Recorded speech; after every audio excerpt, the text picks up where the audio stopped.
Assalamu Walaikum. Hello friends, how are you? Welcome back to my another video. In this video, I am going to show you how to make picture size 4x4 in PowerPoint. Let's get started. At first, you have to open a PowerPoint presentation. Then you want to make picture size 4x4. At first, go to the home menu. Select the new slide drop down menu and create a blank slide. Then go to the insert menu and choose the picture option. Then click this device. Now I am select the image and click insert.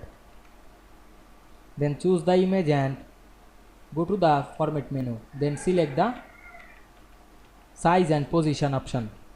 Then check mark of the lock aspect ratio. Then select the height 4 make and the wide is 4. Then press enter on our keyboard. Then close the window. Now we can see we make a picture size 4x4 very easily. I hope you enjoyed the video. Please like, comment, share and subscribe my channel. Thanks for watching.